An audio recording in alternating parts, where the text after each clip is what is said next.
Ayan, lasa siyang Lipton tea. Sarap. And cut. Pinagpapasok ka mo. Hindi, masarap na siya. Oo nga. Oo. Today, gagawa po tayo ng mulberry tea.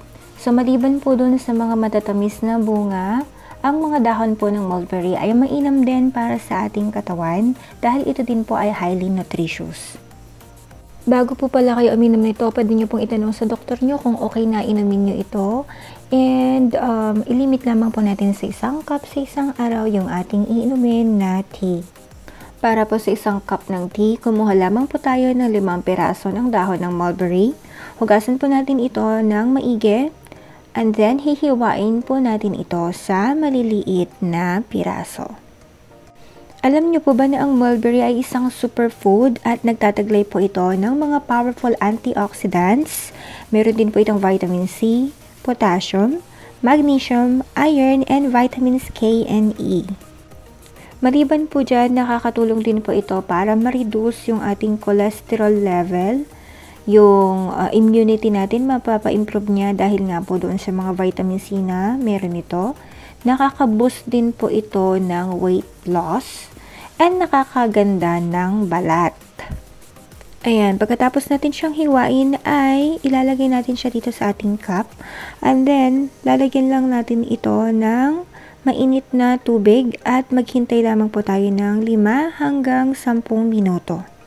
Sa ibang parts po ng Asia, ang dahon ay madalas po nilang gawing wine and ginagamit ng ingredients para sa kanilang noodles. So, sa iba naman po, ginagamit ito para gamutin ang diabetes, pati ubo, sore throat, lagnat, at bronchitis.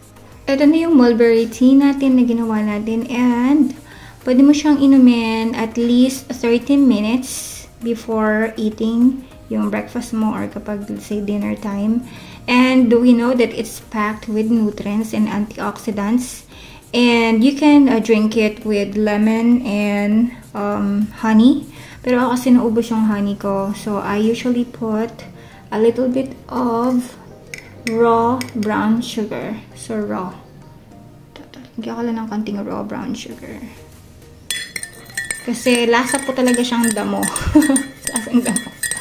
Pero pag nilagyan mo siya ng lime or ng kalamansi and a little bit of honey, so it will taste better.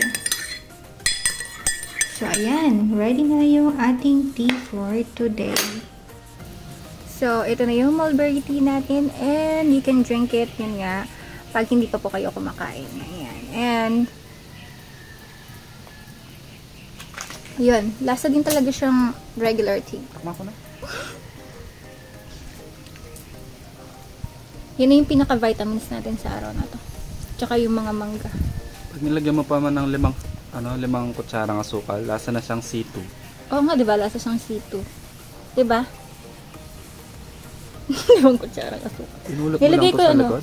Nilagay ko raw brown sugar. Sa likod. Lasa siyang tea. Sarap mga Lipton tea, ganyan. Lasa siyang Lipton. So, kung gusto niyo po ng huwag nang bumili ng Lipton. Mulberry tea, let me know. Marami akong mga pagbuhay yung dahon, no? Malasa pagbuhay yung dahon. So, marami akong mga dahon dito. Kung gusto niyo pong kumuha din, let's share.